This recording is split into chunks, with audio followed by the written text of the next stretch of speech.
کوئی کام نہیں بنا، دوست مخلص نہیں ملے، بہن بھائیوں نے ساتھ نہیں دیا، فلانا دنیا دار ہو گیا، آپ یہ باتیں جتنی زیادہ کریں گے آپ کے دل میں بے چینی پیدا ہوگی۔ ہماری باتوں کا ہم پر بھی اثر ہوتا ہے، نہ سمجھ آئے تو کبھی غور کر کے دیکھ لینا میرے بھائی، ہم کبھی کرنے لگے نا کوئی ہنسنے والی بات تو بات کرنے سے پہلے خود ہنس پڑتے، حالانکہ آپ نہیں بنا سکتے تھے، آپ بات سنیں۔ عزیز دوستو، ہم کوئی مسکرانے والی بات کرنے لگتے ہیں نا تو بات ابھی ہمارے ذہن میں ہوتی ہے تو ہم خود مسکرانا شروع کر دیتے ہیں، اور کوئی رونے والی بات کرنے لگے نا، اپنا کوئی دکھ بیان کرنے لگے تو بات کرنے سے پہلے خود رونا نہیں آ جاتا؟ اس کا مطلب ہے ہماری باتوں کا ہم پر بھی اثر ہوتا ہے، معاشرے پر بھی اثر ہوتا ہے اور ہم پر بھی۔ تو جب باتیں جو کرنی ہیں اللہ نے زبان دے کے فضیلت جو عطا کر دی ہے تو کیوں نہ اس طرح کریں، اپنی کوئی کرے نہ، جب بھی کریں اللہ کی کریں یا اللہ کے رسول کی کریں۔ یا ایھا الذین آمنوا اذکروا اللہ ذکرا کثیرا، اپنے رب کا کثرت سے ذکر کرو مومنوں، اور کتنا؟ وَسَبِّحُوهُ بُکْرَةً وَأَصِیلًا، صبح و شام اسی کی پاکی، اسی کا نام جپو، اللہ کا ذکر کریں، اللہ کے رسول کا ذکر کریں۔ اور یہ ذکر کرنا، خالی ذکر کرنا، ایک یہ ہے کہ اللہ رسول کی بات پر عمل کرنا، صرف ذکر کرنا بھی دل کو سکون عطا کرے گا۔ خالی نام جپنے سے بھی معاشرے کے اندر خوبصورتی پیدا ہوگی، اور یہ ذکر کرنا اور ذکر کو عام کرنا اتنا اہمیت کا حامل ہے کہ اللہ نے فرمایا وَرَفَعْنَا لَكَ ذِكْرَكَ، اے محبوب ہم نے آپ کے لیے آپ کے ذکر کو بلندی عطا فرما دی۔ حضرت جبریل عرض کرنے لگے یا رسول اللہ، رب فرماتا ہے ہم نے آپ کا ذکر اس طرح بلند کیا ہے کہ محبوب جہاں جہاں رب کا ذکر ہوگا وہاں رب کے رسول کا بھی ذکر ہوگا۔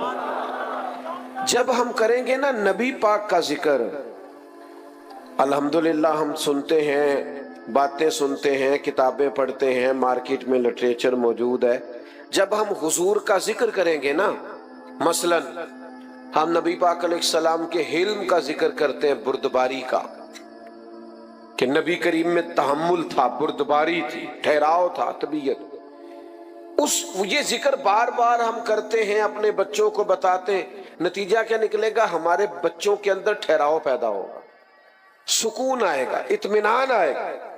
میں ذمہ داری سے کہتا ہوں آپ ان حدیثوں کو پڑھیں، ان کو سنیں، ان کو بیان کریں، ان روایات کو لائیں جن میں نبی پاک نے اپنے دشمنوں کو معاف کیا ہے۔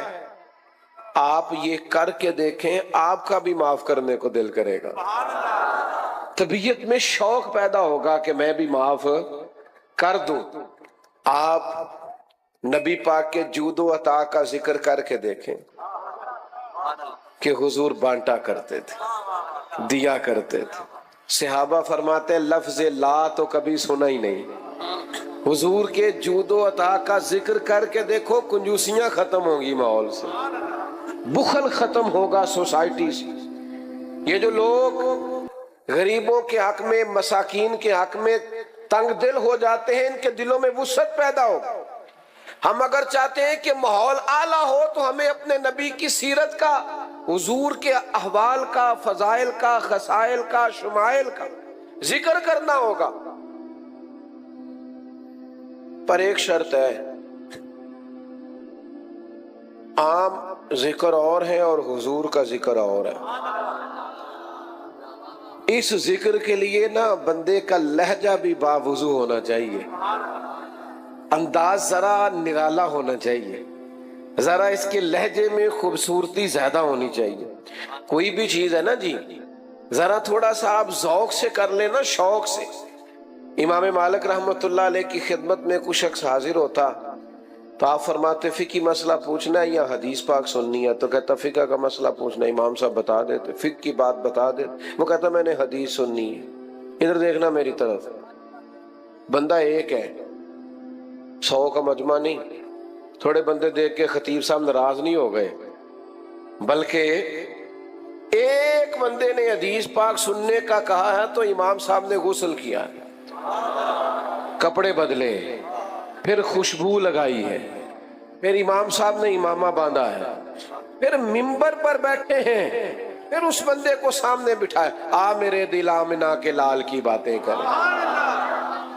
نبی کریم کا تذکرہ کرنے کے لیے ذرا انسان کی طبیعت میں کیف پیدا ہو، سرور ہو اس کے دل کے اندر، اس کی طبیعت مچل رہی ہو، وہ حضور کا ذکر کرے تو ذرا تھوڑا سا نرالا ہو کے کرے،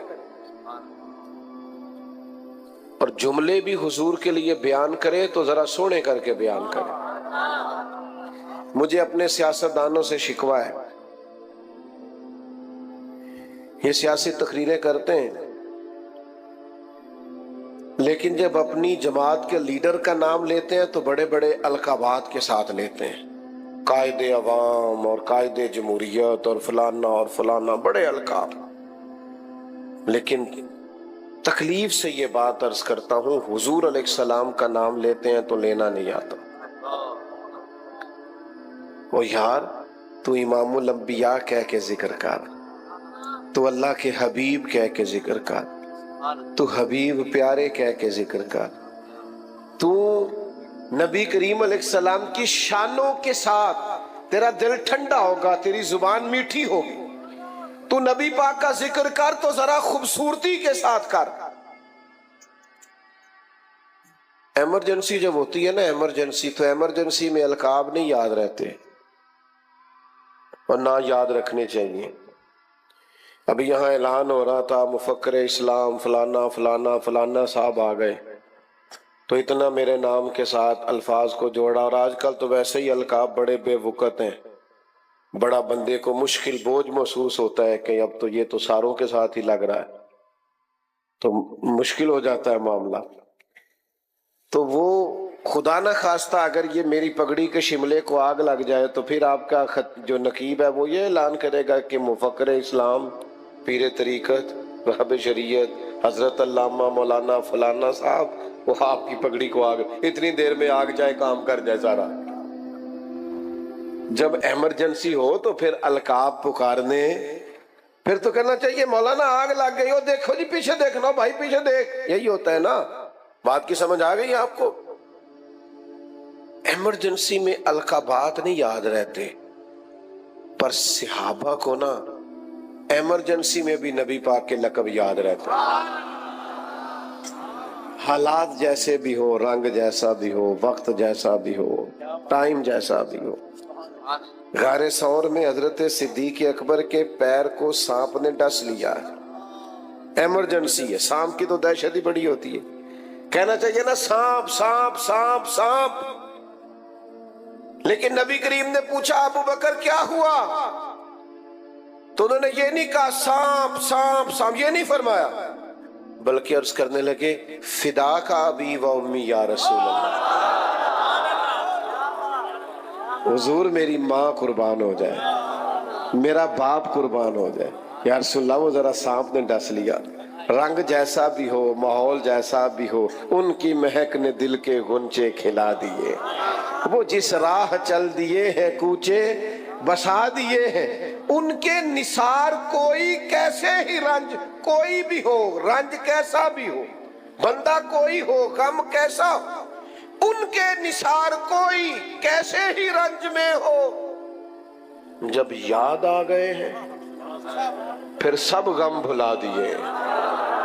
نبی کریم کو یاد کر لو غم گئے سارے، حضور کا ذکر کر لو غم گئے، حضور کا ذکر کریں، اور یہ ذکر تھوڑا معنی خیز کر کے کریں، اس میں خوبصورتی پیدا ہو۔ اس ذکر کے لیے تھوڑا سا نا، بعض لوگ ہمیں کہتے ہیں آپ جی وہ بڑا اس کو بنا سوار کے کرتے ہیں، جیسے سیم کتاب میں لکھا ویسے پڑھ کے سنا دیا جائے۔